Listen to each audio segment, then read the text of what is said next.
इसमें हम लोग डिस्कस करने वाले वैदिक संस्कृति के बारे में। इससे पहले आप में से जिन लोगों ने सब्सक्राइब नहीं किया है, सब्सक्राइब कर लेंगे और बेल आइकन प्रेस कर लेंगे ताकि आपको समय से मेरी वीडियो मिल जाए। तो वैदिक संस्कृति में आखिर क्या पढ़ना है, वैदिक संस्कृति का काल क्या है, ये थोड़ा सा समझ लेने की जरूरत है, चूंकि परिचय जानना जरूरी है। तो वैदिक संस्कृति हम आपको बता दें कि मेनली वैदिक संस्कृति में दो हिस्से में पढ़ते हैं और दो चैप्टर इसमें शामिल है, ऋग वैदिक काल और उत्तर वैदिक काल। तो ऋग वैदिक काल का जो समय है वो 1500 ईस्वी पूर्व से 1000 ईस्वी पूर्व के बीच का है, और उत्तर वैदिक काल का समय 1000 ईस्वी पूर्व से 600 ईस्वी पूर्व का है। लेकिन हम इन दोनों चैप्टर को इसी में समाहित करते हैं वैदिक काल में, वैदिक संस्कृति में। इसमें दोनों चैप्टर आते हैं, ऋग वैदिक काल और उत्तर वैदिक काल। तो उससे क्या है कि जितना कम से कम वीडियो बनेगा तो उतना ज्यादा ऑथेंटिक रहता है, पूरा चैप्टर उसमें समाहित होता है, तो आसानी होती है। हाँ, थोड़ा यह है कि वीडियो बड़ा हो सकता है, तो आप बहुत धैर्य से इसको सुनेंगे। वीडियो थोड़ी बड़ी भी हो सकती है, लेकिन कोई बात नहीं, क्योंकि वीडियो में कंटेंट बहुत होगा। तो चलिए शुरू करते हैं। तो सबसे पहला प्रश्न है कि वैदिक संस्कृति का काल क्या है। तो वैदिक संस्कृति का एज ए होल काल है 1500 ईस्वी पूर्व से 600 ईस्वी पूर्व का। लेकिन इसमें आता है ऋग वैदिक संस्कृति का, यानी ऋग वेद का काल क्या है। तो ऋग वेद का काल है 1500 ईस्वी पूर्व से लेकर 1000 ईस्वी पूर्व। और आएगा प्रश्न उत्तर वैदिक काल का क्या समय है, तो वो 1000 ईस्वी पूर्व से लेकर के 600 ईस्वी पूर्व। तो क्वेश्चन है कि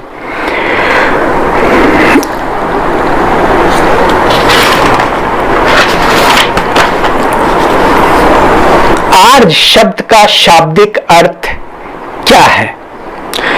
यह क्वेश्चन आईएएस का है। आर्य शब्द का शाब्दिक अर्थ है श्रेष्ठ या कुलीन, श्रेष्ठ या कुलीन। एक क्वेश्चन है, प्रारंभिक आर्यों के बारे में कौन सा कथन सही नहीं है। तो पहला ऑप्शन, वे संस्कृत बोलने वाले थे, ये सही है। वे घुड़सवारी किया करते थे, ये भी सही है। और वे कई झुंडों में भारत पहुंचे, ये भी सही है। वे मुख्यतः नगरों में निवास करते थे, ये गलत है। वो ग्रामीण वासी थे, नगरवासी हड़प्पा सभ्यता वाले थे। ठीक है, तो ये आंसर बिल्कुल गलत है। और नेक्स्ट, इनमें से किस फसल का ज्ञान वैदिक काल के लोगों में नहीं था, लोगों को नहीं था। जौ, गेहूं, चावल, तंबाकू। तो सही आंसर है तंबाकू। चावल, गेहूं और जौ का ज्ञान था, वो हड़प्पा सभ्यता से था। और नेक्स्ट, ऋग्वेद में संपत्ति का प्रमुख रूप क्या है। तो ऋग्वेद में संपत्ति का दो रूप था, गोधन और भूमि। कृष्ण भक्ति का प्रथम और प्रधान ग्रंथ है। तो इसका आंसर है श्रीमद् भागवत गीता। प्रथम विधि निर्माता कौन है। तो वो है मनु। भारतीय संगीत का आदि ग्रंथ कहा जाता है सामवेद। सामवेद से ही संगीत का उद्भव हुआ ऐसा माना जाता है। हाँ, वेद कितने प्रकार के होते हैं, कितने हैं। तो 4 हैं। और कौन कौन है आपको पता है, ऋग्वेद, यजुर्वेद, सामवेद और अथर्ववेद। ऋग्वेदिक आर्यों का मुख्य व्यवसाय क्या था। पशुपालन। मुख्य व्यवसाय उनका पशुपालन था, पशुचारक थे वो। भारत के राज्य में प्रयुक्त होने वाला शब्द सत्यमेव जयते किस उपनिषद से लिए गए हैं। मुंडकोपनिषद। उत्तराखंड पीसीएस में भी ये प्रश्न और डिफरेंट आईएएस पीसीएस केबीसी में भी आ चुका है ये। कौन से 3 वेद संयुक्त रूप से तरई या वेद तरई कहलाते हैं? तो ऋग्वेद, यजुर्वेद, सामवेद। अथर्ववेद नहीं है इसमें शामिल। क्वेश्चन है वेदों की संख्या कितनी है? 4।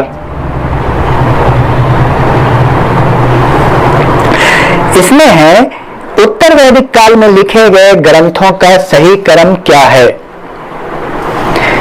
तो उसका सही क्रम जान लीजिए। वेद, उसके बाद ब्राह्मण, आरण्यक, तब उपनिषद। उपनिषद सबसे बाद में लिखे गए हैं, जिसमें फिलॉसफी है, विचार है, थॉट है और बहुत ही साइंटिफिक है। तो वेद, ब्राह्मण, आरण्यक और उपनिषद। तो सबसे पहले वेद, सबसे बाद में उपनिषद, ये दिमाग में आप रखेंगे। लेकिन आरण्यक, वेद के बाद ब्राह्मण और उसके बाद आरण्यक, उपनिषद से पहले आरण्यक है, इसका ख्याल रहना चाहिए। किस वेद में प्राचीन वैदिक युग की संस्कृति के बारे में सूचना दी गई है? ऋग्वेद।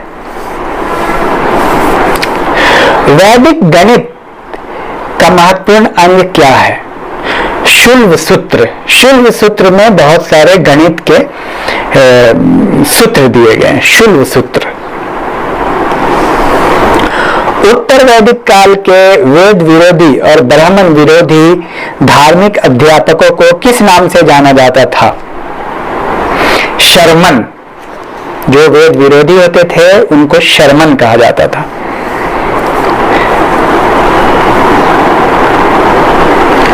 और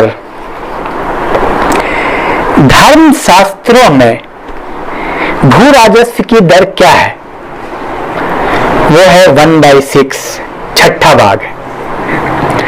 प्रसिद्ध दश राजाओं का युद्ध यानी दशराज युद्ध किस नदी के तट पर लड़ा गया? तो पृश्नी नदी के तट पर लड़ा गया था, जिसका आधुनिक नाम रावी है, पृश्नी।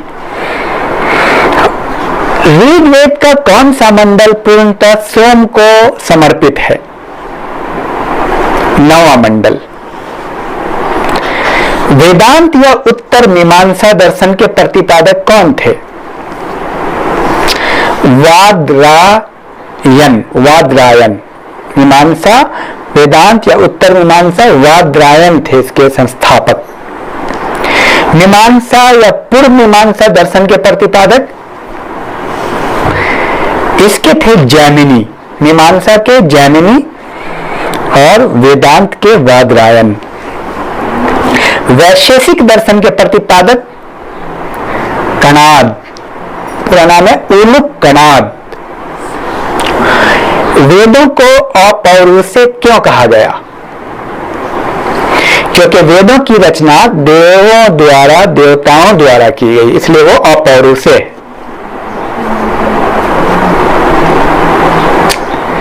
आज भारत में बाहर से आए थे और सर्वप्रथम कहां बसे थे?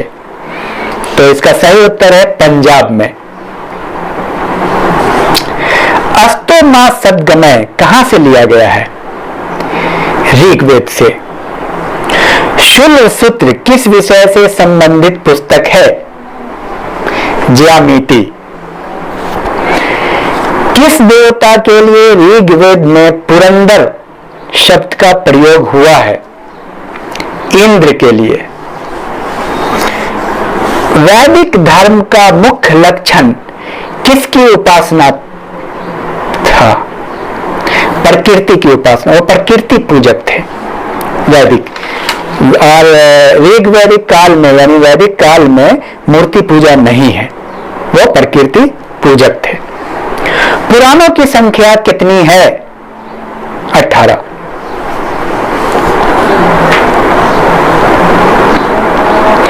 800 ईस्वी पूर्व से 600 ईस्वी पूर्व का काल का क्या नाम है? 800 ईस्वी पूर्व से 600 ईस्वी पूर्व का काल को ब्राह्मण युग कहा जाता है। ब्राह्मण युग। और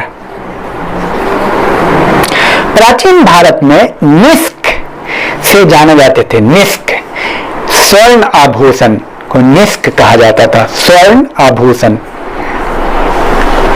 न्याय दर्शन के रचयिता गौतम। गायत्री मंत्र किस पुस्तक में मिलता है? ऋग्वेद। एशिया माइनर स्थित बोगज कोई का महत्व इसलिए है कि वहां जो अभिलेख प्राप्त हुए हैं उनमें 4 वैदिक देवताओं इंद्र, वरुण, मित्र, नासक्त का उल्लेख मिलता है। बोगज कोई किस काल में अछूत की अवधारणा स्पष्ट रूप से उदित हुई? धर्मशास्त्र के काल में।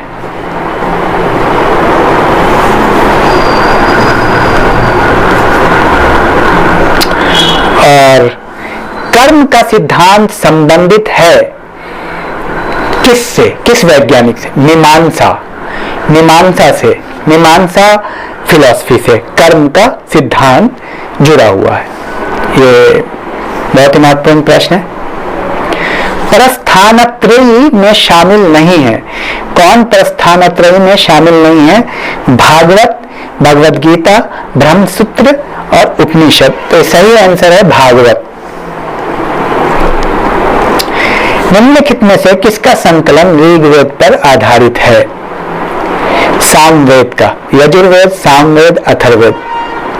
सामवेद का संकलन ऋग्वेद पर आधारित है। भारत के किस स्थल की खुदाई से लौह धातु के प्राचीनतम प्रमाण मिले हैं?